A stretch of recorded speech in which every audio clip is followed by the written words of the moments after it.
Hey guys, and welcome back to Garden of Kayland. Where plants run free with jokes and clumsiness. Let's make it green and wild in the Garden of Kayland. So today kicks off a new series here on my channel where I'm going to be highlighting plants from each specific genus in my collection. And of course I have to start with what I think is my favorite genus, and it's also my most concentrated, I think, which is Philodendron. The goal is to work through my collection over a long period of time and give each of my plants their moment to shine. Hey, that kind of rhyme. Because let's be honest, they all deserve a little bit of love, or a lot of bit of love. Now, no individual video is going to show all of my plants in a specific genus because that would take forever. But that's kind of the point here. I don't have to rush. I don't have to do a 2-hour plant tour just to show you guys one level of my houseplants. And I can show love to each plant in batches. But before we get started, hi, I'm Kayla and welcome back. If you're new here, welcome, and be sure to subscribe if plants are your vibe. So we're kicking it off with my Philodendron Choco Empress, and I got it from Camara Tropical. When I saw it in the shop at first, I didn't really know what to expect, but then once bringing it home and it started growing, I realized like the Choco Empress is that girl. The two of us have grown so much together and it almost doesn't seem fair how effortless it's been. Like, how are you this beautiful and this chill as well? I've already done 2 big chops on this girl, and not because she was struggling, but because she grows so fast and so out of control that I had to do something to tame her. Like, let's bring it in a little bit. I even put her in a darker spot in my son's room, and she still grows pretty rapidly. The Choco Empress is just one of those plants that thrives when you give it a little reset, which is something that I love, but like I said, also calm down a little bit, please. It's also very easy to propagate, which is pretty nice. So I can put it in water and it'll do well. I've put it in moss, and I've honestly put it right back into the soil with no issues. I've lost a few leaves, but that's to kind of be expected. Nothing major has ever really gone wrong with this plant, even when propagating. Another thing that I really love about this plant, and I'm unsure if you'll be able to see it, like I don't know if I can capture it on screen, but the leaves emerge this crazy, you can kind of see it a little bit still here. They emerge this crazy like deep copper color, and it is such a cool contrast with the other green leaves on the plant. And you can see a bit of a whisper of that copper color on this new leaf kind of emerging right here. And then you see that the stems are a little bit red. It's overall a really cool plant to have. I'm so happy that I decided to pick it up when I did. And the transformation of the copper to green never gets old. And the Choco Empress honestly is not a plant that I've ever seen in anyone else's collection. I'm sure other people have it. Like, I don't think it's super rare or anything crazy, but it just makes it feel a little bit more like extra special to me. Care-wise, it's been pretty straightforward. I've had this for about 3 years, 2 or 3 years, and I've repotted it once since then. I've given it a moss pole. I probably need to give it another one. Like I said before, I've chopped it twice, and I keep it in my standard like aroid chunky soil. Y'all know the deal. I water it when it gets dry. Honestly, I kind of forget to water this one sometimes, and it never gives me any issues or like any crying because of that. So I guess it's safe to say that this is a hardy and easy care philodendron, and definitely very rewarding. I love the serrated leaves. I love when leaves are like wide and serrated at the same time, but they also can grow pretty narrow, not as narrow as like the green crocodile or the other serrated plants like this, the other serrated philodendron, but this one is definitely very unique. And a little fun fact that I learned recently is the name Choco isn't something that has to do with the color of the leaves, which is kind of what I thought. It's actually from the Choco region of Colombia, which is one of the most biodiverse areas in the entire world. So this plant actually comes from a really cool like background, and I love that. And I can't believe that it coming from a biodiverse area that it's surviving in my care. So that means I must be doing something right, I guess. Yeah, I think I'm kind of winning with this. Okay, now let's talk about my Philodendron SP Columbia, which if I'm being honest, might be my favorite philodendron right now. The shape of the leaves is something that I really love, but the color on these leaves are outrageous to me. We've got like the greens, these blues, oh my gosh, like so much depth in this one leaf. And I think it can look different just depending on how old the leaf is. Like look at this newer one. This one doesn't have that crazy blue in it just yet, or does it have it maybe just a little? But yeah, you can see where it's coming in. It's just, you guys, I'm obsessed with this philodendron. We do have a history though. So you'll notice that this one only has 3 leaves on it. The first one that I had, or the first 2 that I had, because I ended up separating them, I tried to combine them back, and it was so lush and full at first, had like 8 leaves, and then one day all the leaves just started falling off. Like I did something wrong there. So I don't think this plant likes to be bothered too much. Anyway, I was so pressed to have this plant that I ended up just going to get another one. And so far we've been doing very well. I even have another new leaf coming in right there. So I just keep this one on the floor here behind me, and it's getting really good light from my vertical grow light. I only water it when it's completely dry, and I haven't quite figured out the formula for it and what it wants just yet, or what would make it thrive a little bit more.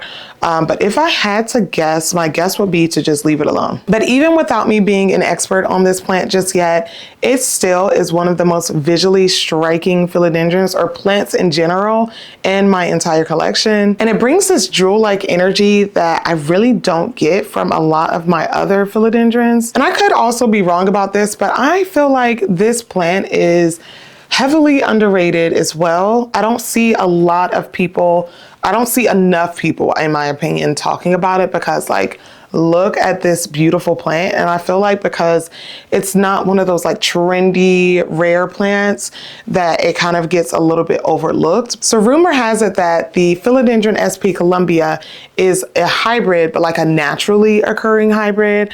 I don't know how true that is. I didn't dig into it deep enough, but it is possibly a hybrid between the Verrucosum and the Soderoid. And I guess I could kind of see that, you know, with the waviness and then the leaf shape from the Soderoid. I don't know.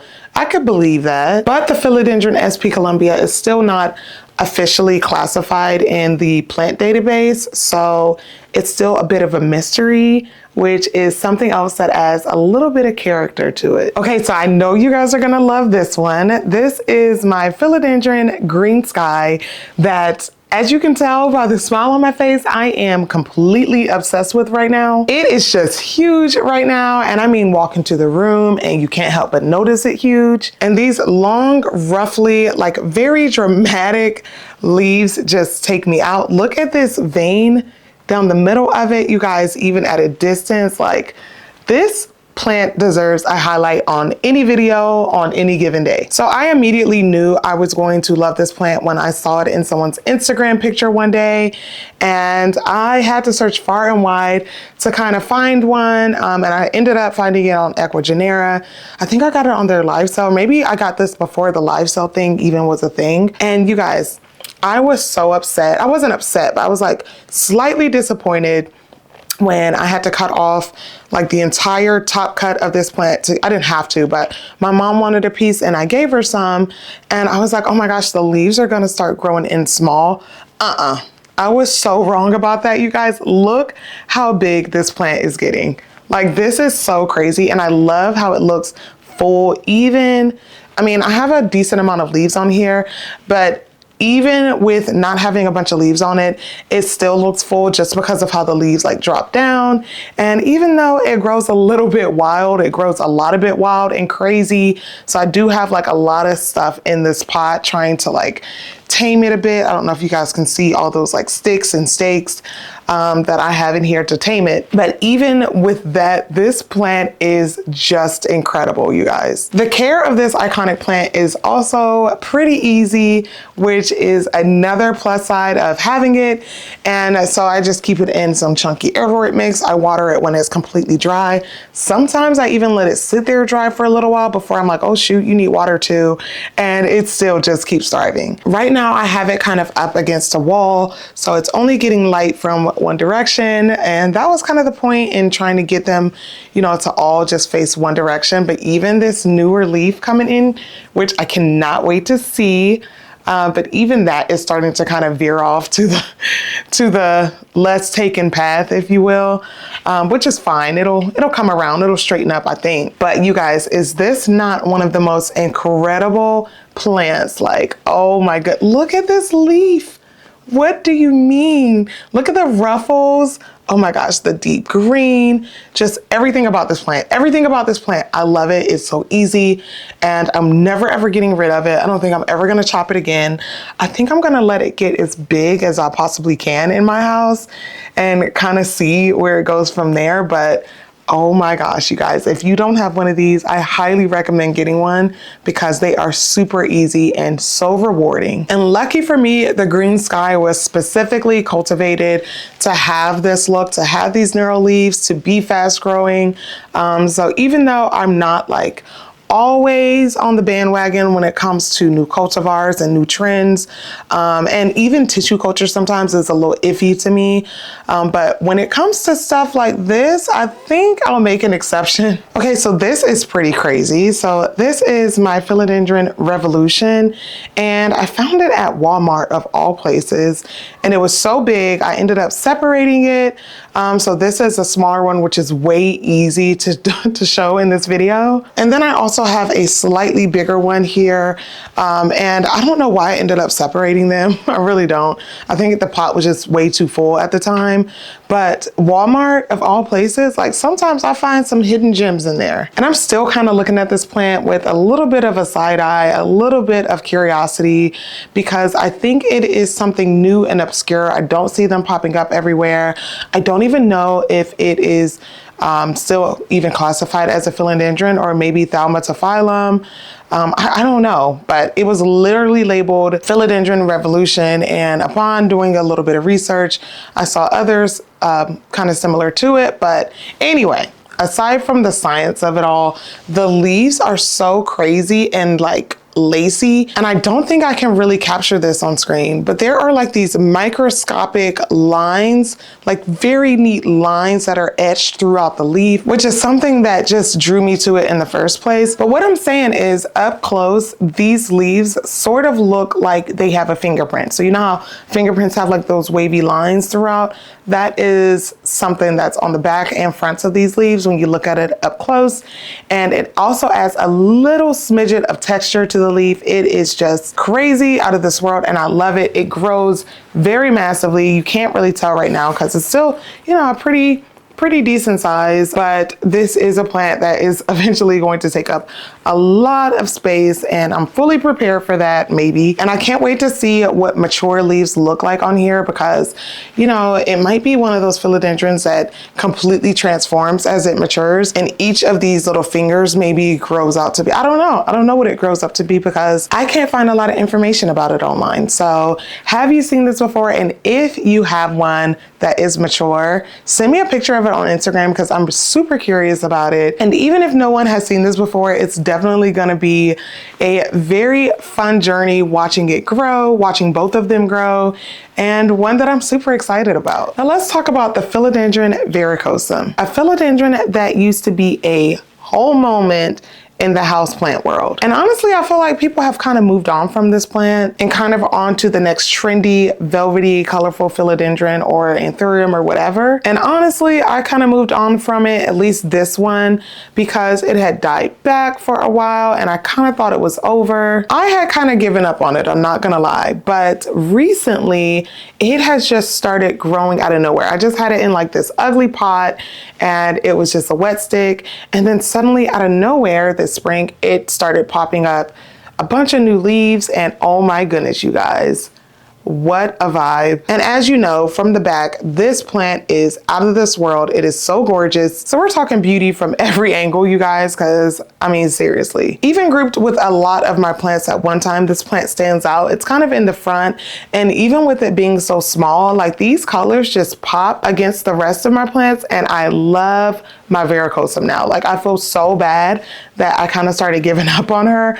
but she was giving me a hard time, y'all. The colors on these leaves make it picked one of the best philodendron out there. I think it is a classic. I think it will always be a classic. And I'm sure a lot of you know this plant is not the easiest to care for. Like I said, even I had my little stint, my near-death situation with it. But I feel like once you kind of get the formula down pat, then you're good to go. Now, what that formula is, I don't quite know. I can pinpoint some things that I changed. For instance, I gave it more humidity and I gave it more light. Those are the only two things that I changed. And that is when it started growing. And then of course it was a spring growth spurt. So the season changes probably had a little bit to do with that as well. But watching this philodendron start to thrive again has really given me inspiration to gather up all of my, oh my gosh, you guys, look at this. It has given me inspiration to gather up all of my philodendrons, or all of my verrucosums. So I have a few verrucosum hybrids, and then I also have my favorite verrucosum, which is the Amazon Sunset, that also was not doing well. And I have recently given that a big chop and given it a little bit more love and care in hopes that it'll start to come around like this one. But I'm so excited to get a big, full philodendron verrucosum again. And you guys, when these leaves are big, I'm sure you've seen them. They are so beautiful. I cannot get enough.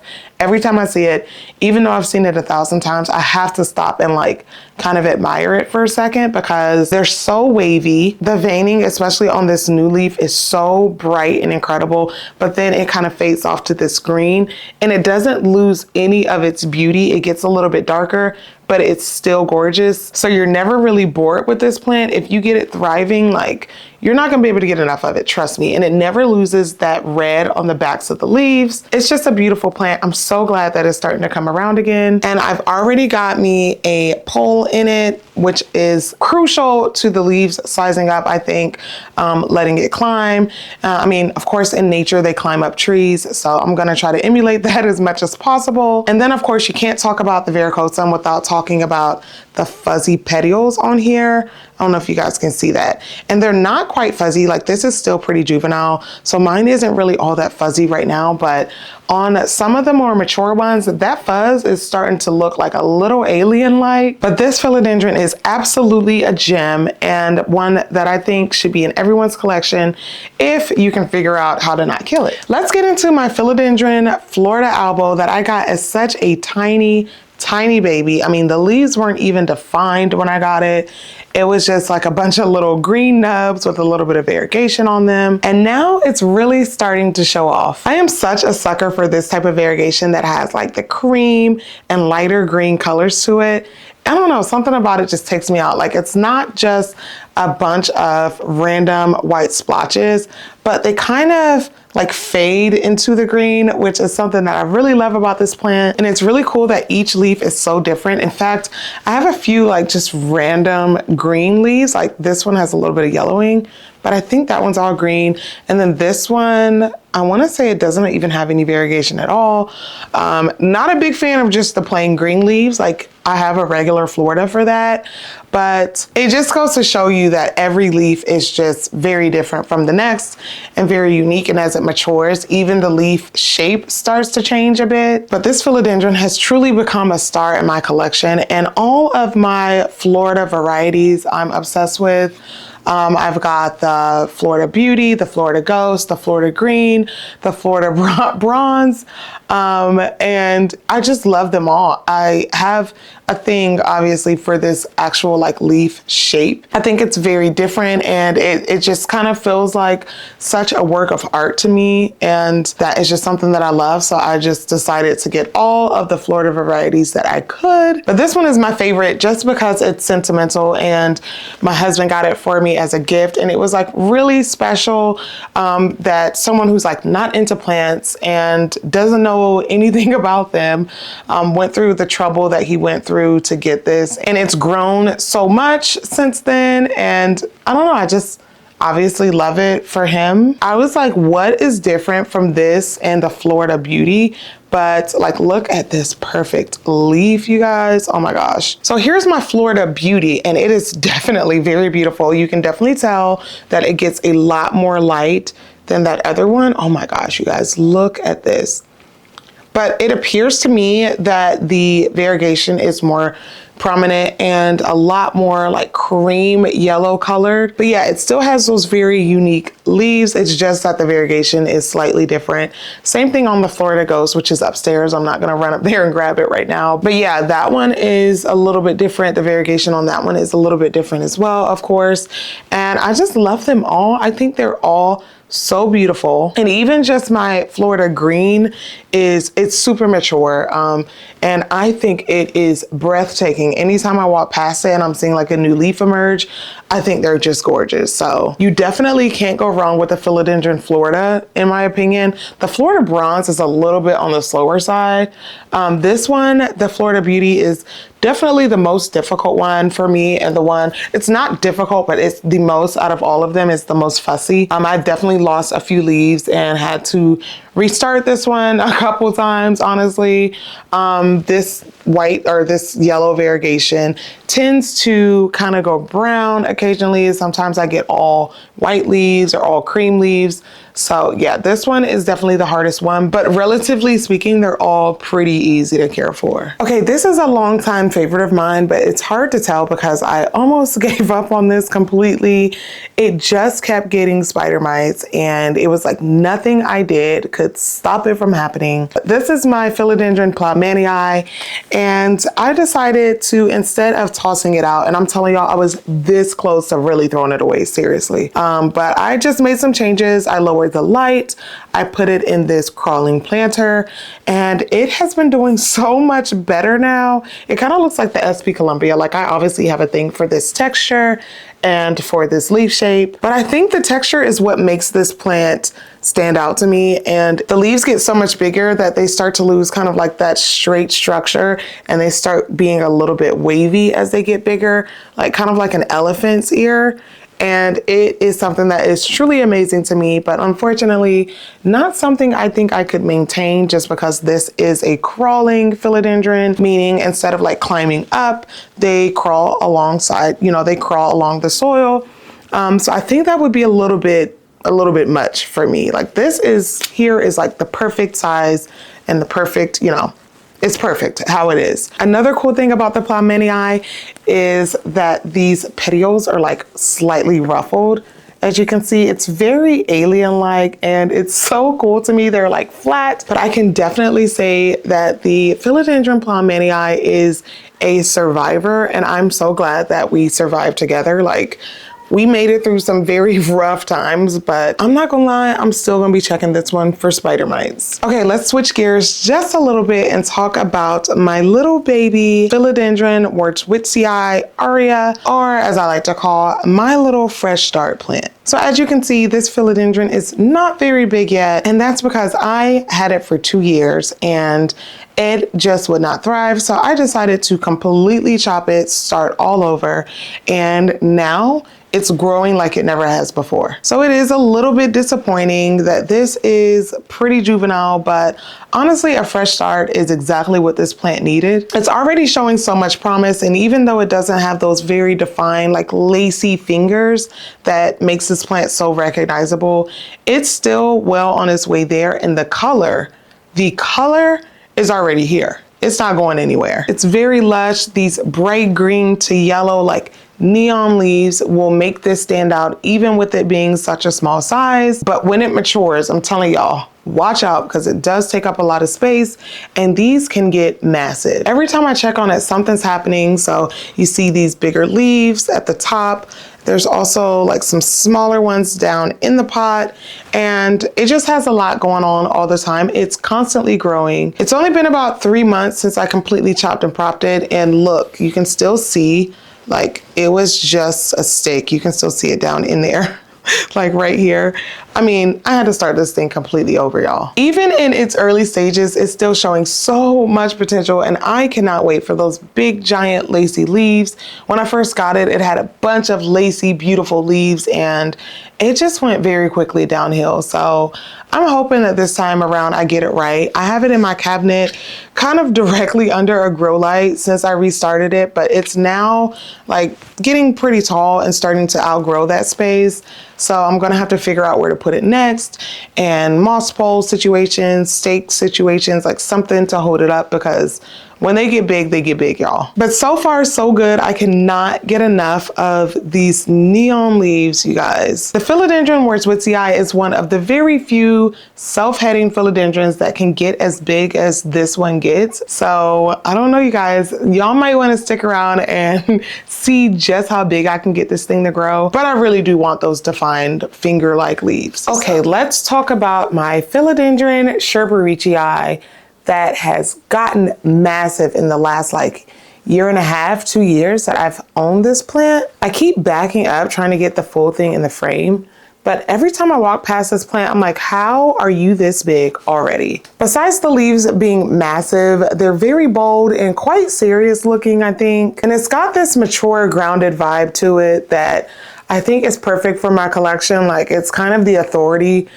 when it comes to my plants, like showing them how it's really done. I've got a little bit of leaf damage, like as you can see right there. I'm really not sure where that came from or like what's going on. I think I had it too close to a grow light or something. I don't know. The rest of them are looking pretty good. And even with this leaf damage, like this plant is like, okay, and what about it? And just still keeps thriving. And on top of how impressive this philodendron is, the other day I discovered something had fallen, like something, a loud thud, and I thought that this plant had fallen. So when I went to examine it, there was this massive flower on the floor. So apparently this plant flowered out of nowhere and I just hadn't noticed. I don't know, but it didn't really surprise me because it is pretty mature. It's getting pretty big.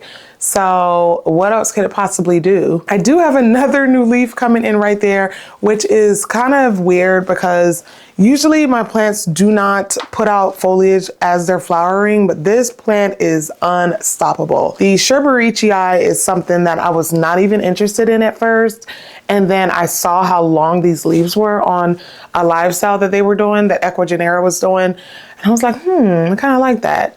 And I don't know if this is gaining any traction since I got it, but it's definitely one that should be getting a lot of attention. I think it definitely gets a lot of attention from me. And you guys, the Scherberichii grows so quickly. It always, every time I look at it, has a new leaf coming in on it. Like soon, I'm not gonna know where to put this plant.